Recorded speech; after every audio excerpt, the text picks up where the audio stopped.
जय श्री राम सभी को। कैसे हो आप लोग? तो मैं ये आज 29 अप्रैल को रिकॉर्ड कर रहा हूँ।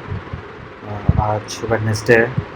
तो कल कल मार्केट गिरा था, तो उसके बेसिस पे मेरा पोर्टफोलियो में चेंजेस आ चुका है। तो देखोगे ऑलमोस्ट फ्लैट ही था, 0.10%, कुछ नहीं होता है। 1700 रुपये का घाटा हुआ है कल।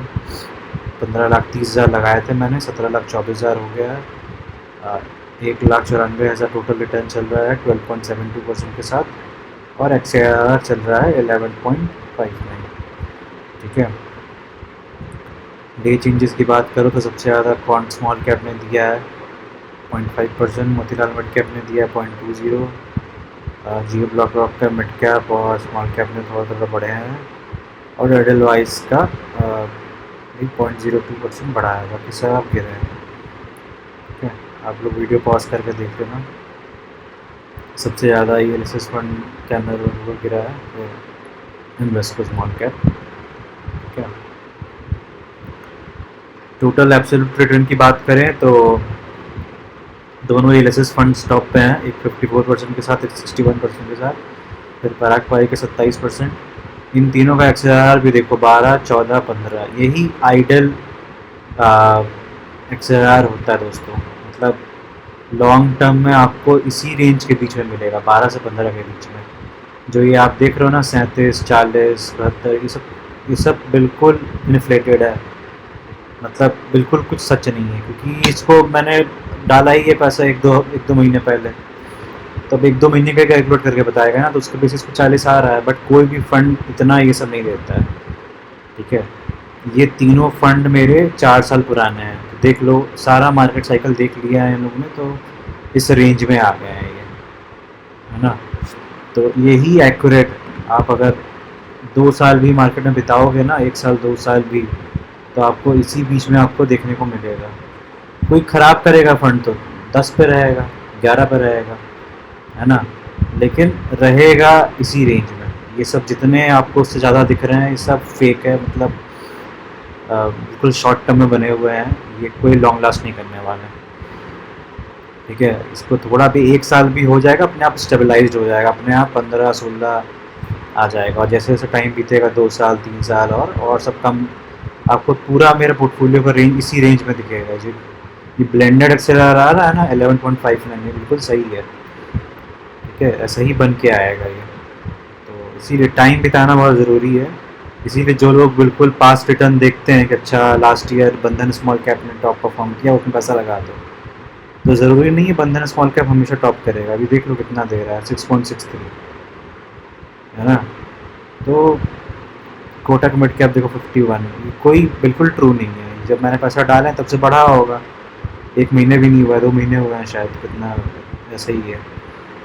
तो इसीलिए आपको थोड़ा टाइम देना पड़ेगा मार्केट को, फिर वो स्टेबलाइज्ड होता है, और फिर तब आपको 12 से 15, 16 के बीच में आप एक्सपेक्ट कर सकते हो एवरेज रिटर्न। ठीक है।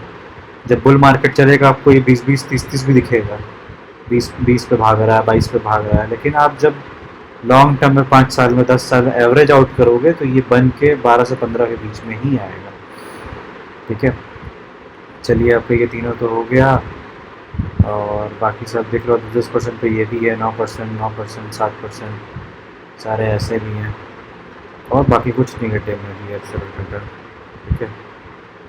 करंट वैल्यू का देख लो, सबसे ज़्यादा अभी निपॉन स्मॉल कैप में है, फिर क्वांट स्मॉल कैप में है, पराग पारिक में है, मोतीलाल स्मॉल कैप में है, बंधन स्मॉल कैप में है, निपॉन ग्रोथ मिड कैप में है। ये सारे 1-1 लाख के पार वाले हैं। बाकी कुछ कुछ नए नए मैंने डाले हैं, तो वो नए में से कुछ कम कम है। ठीक है। इसका एक्सपेंस रेशियो भी बहुत कम था, तो मैंने थोड़ा सा पैसा डाल दिया, 500-500। अभी और धीरे धीरे बढ़ाऊँगा इसका भी पोजीशन। ठीक है। तो ठीक है दोस्तों, ये था पोर्टफोलियो एनालिसिस। थोड़ा देख लो तो ऑल टाइम रिटर्न 12.72 पे है। 18 अप्रैल 2022 से मैंने स्टार्ट किया था पैसे डालना, 4 साल हो गए हैं मुझे म्यूचुअल फंड्स में। वैसे स्टॉक में मैं 8-9 साल से हूँ। डायरेक्ट स्टॉक्स का मेरा अलग पोर्टफोलियो है। 2022 से पहले मैं डायरेक्ट स्टॉक्स बस करता था, उसके बाद से डायरेक्ट स्टॉक्स अभी भी करता हूँ, बस उसके बाद से मैंने ये सोचा कि चलो थोड़ा पैसा म्यूचुअल फंड में भी डालते हैं। तो अभी मेरा पैसा डायरेक्ट स्टॉक्स में भी है, म्यूचुअल फंड में है, यूएस स्टॉक्स में है, क्रिप्टो में है, रियल एस्टेट में है, हर जगह में ना डाइवर्सिफाई करके रखा हुआ है। ठीक है, इस वीडियो सीरीज़ में मैं बस म्यूचुअल फंड और यूएस स्टॉक्स दिखाता हूँ, क्योंकि मेरे को अपनी जर्नी दिखानी है कैसे पैसा बढ़ता है, और आप लोग को थोड़ा अवेयर भी करना है इस चीज़ से। डायरेक्ट स्टॉक्स नहीं दिखा सकता क्योंकि सेबी ने, मतलब सेबी अलाउ नहीं करता डायरेक्ट स्टॉक्स दिखाना, वरना लोग इन्फ्लुएंस होकर ख़रीद लेते हैं, फिर लॉस होता है तो फिर पछताते हैं, है ना। तो डायरेक्ट स्टॉक नहीं दिखा सकता, और क्रिप्टो का पोर्टफोलियो दिखा सकता हूँ मैं, उस पर कोई रूल्स रेगुलेशन नहीं है। अगर आप लोग बोलोगे कमेंट सेक्शन में तो मैं क्रिप्टो पोर्टफोलियो भी दिखाना स्टार्ट कर दूँगा। ठीक है, तो ये था दोस्तों। बाकी इक्विटी में मेरा 94% है, डेट में 5%। ये मार्केट कैप का वो स्प्लिट है, 28% लार्ज कैप में, 22% मिड कैप में, स्मॉल कैप में 50% ऑलमोस्ट।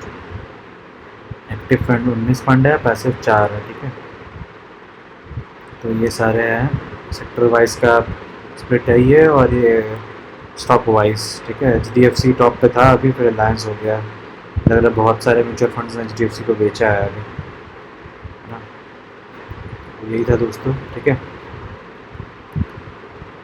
बाकी आज की बात करें तो आज वेडनेसडे को मार्केट अच्छा परफॉर्म कर रहा है, 212 पॉइंट बढ़ा है। ठीक है, बाकी इंडेक्सेस भी देख लेते हैं। तो 1% ये भागा है ना। स्मॉल कैप भी 0.64, 0.11, मतलब स्मॉल कैप मिड कैप भी थोड़ा थोड़ा भागे हैं। तो जब मैं कल की वीडियो बनाऊंगा इसके बेसिस पे, तो आपको थोड़ा प्रॉफिट दिखेगा यहाँ पे। ठीक है, मार्केट अच्छा भाग रहा है तो इसमें प्रॉफिट आपको दिखेगा।